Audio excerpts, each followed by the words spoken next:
Greetings, this is Rebecca McCarthy for English 102 at South Seattle Community College, and this is our second podcast on 1984.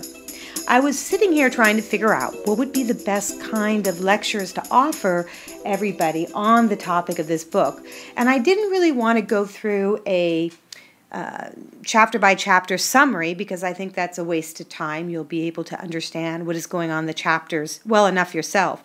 So, in consideration of the topic that we are talking about, that is the negotiation of power between a big brother and a little brother entity, I thought it might be helpful to examine some of the main ways in which Big Brother in 1984 works to control Little Brother.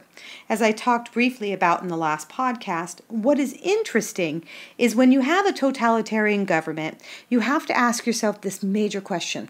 How is it that this small group of rulers can so effectively absolutely control such a large population of people who are not necessarily getting something good out of the deal? I mean, let's face it, in 1984, we have an image of London falling apart. People are not fed well, they are lied to, they are under constant surveillance, constant fear. I can't imagine that this is a good life to lead, and yet most of the population feels that it is. Most of the population seems to be, at least from what we can tell, okay with the arrangement. And if they're not okay with the arrangement, they do seem to be absolutely resigned to this particular arrangement. So how is that possible? I mean, if all of these people had gotten together and said, no, Big Brother, we're going to take you down, Big Brother would not stand a chance. But people don't do that. So it's interesting. So let's look at some of the techniques that Big Brother are using in order to create this absolute commitment to the way things are. One of the most interesting things that we see, and it happens in Chapter 2, is we are introduced to Winston's neighbor, Mr. and Mrs. Parsons, and their children.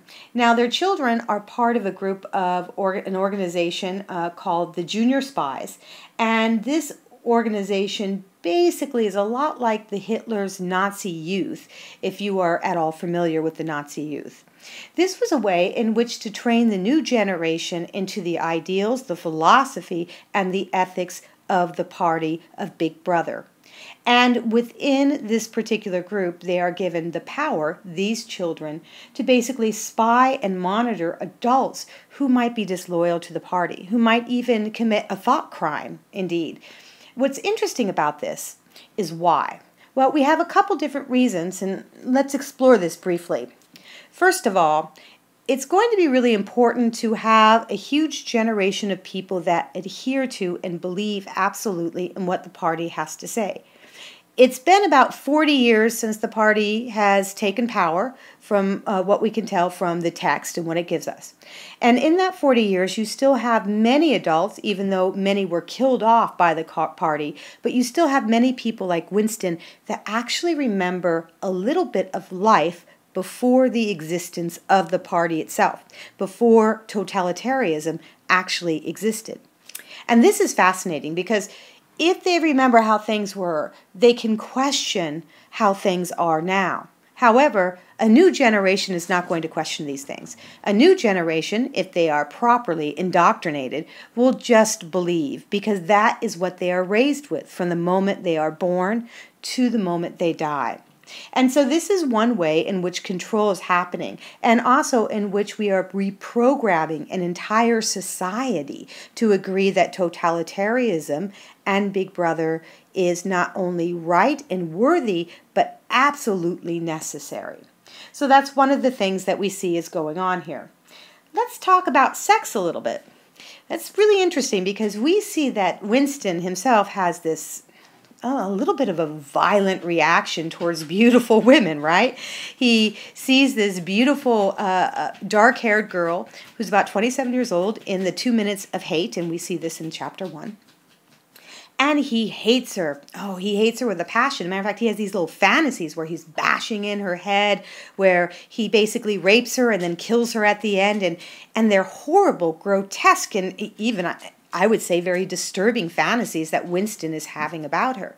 But it's not necessarily her, but what she stands for that makes Winston so violent. She is part of a league of women that have taken a vow of celibacy, and we know this because she wears a red sash around her waist. And one of the things that the party does is they try to control everything that might give you a sense of liberation, everything that might give you a sense of joy, of the moments of pure living in life that are not necessarily supplied by the party. If the party has supplied you with a form of joy, then that is okay, because that has been supplied specifically by the party, and you yourself then are obligated to appreciate the party for supplying that moment. Sex, on the other hand, and good sex, and sex which involves love as well, is something that becomes totally outside of the party's power, which is part of the reason why the party wants to squash sex, wants to squash even this idea that one should enjoy sex. Sex needs to be a chore. Sex needs to be a way simply to procreate. You don't want to celebrate life and youth and living in any way that can be seen as celebration outside of the party itself. So when we see Winston's absolute freak out, if you will, about this beautiful young woman that he's going to later on get to know very well, and his rather disturbing fantasies, his fantasies are not so much directed towards herself, but towards this idea that this beautiful thing, which he kind of remembers, has been made ugly by the party. So sex is another way in which the party is controlling the people. The people are also controlled by the control of goods. And as we talked about, the ministry actually controls economics in such a way that people feel like they're going to be getting something, but indeed things are really being taken away from them. Take the chocolate ration, for example. The chocolate ration is an interesting situation because first we see that Winston himself, working at the ministry, has to basically rewrite history. Sorry about that. That was my dog. So Winston has to rewrite the history of how much chocolate people are allowed through the ration, and he has to actually make it look like that people were getting less chocolate than they really get. So that a few days later, we see in chapter 5, the Ministry of Plenty announced that chocolate rations have risen and everybody is overjoyed. The question that we are left with is, how on earth are people so easily deceived that they are not really getting more than that we were really getting? I mean, it's kind of a confusing thing. And this comes to our next point of control, and that is the major point of control that is done by the ministry itself, this idea of controlling language, this idea of controlling space and time, this idea of controlling thought. And this is probably the most important control that we see. Most of this is all propaganda, of course, and Winston talks from the very beginning of the novel about the fact that he lives in a very gray space, and the only thing that has any color are the propaganda posters all around them. But his job of rewriting history, of always making sure that what the Ministry of Love has said is actually true, is the key to really keeping people unbalanced. It's interesting, when he writes in his diary for the first time and he puts down the date, he's not entirely sure that the date he puts down is exactly right. Because time and space within this particular community has been played with so much that people will always doubt what they remember. A matter of fact, because their memories have been played with so much by the rewriting of history, by the re-estimation of terms, and by this type of continuous conditioning of language, including the use of what is called doublespeak. And doublespeak basically is the ability to accept two mutually contradictory beliefs as correct at the same time. So when you say things like peace is war, or war is peace, that basically is a form of doublespeak. So, language is being used to rewrite how people use their memory. Space and time is being rewritten, and all of these things leave people in a space of uncertainty. And it also forces them to have to live right in the moment. And this is another form of control.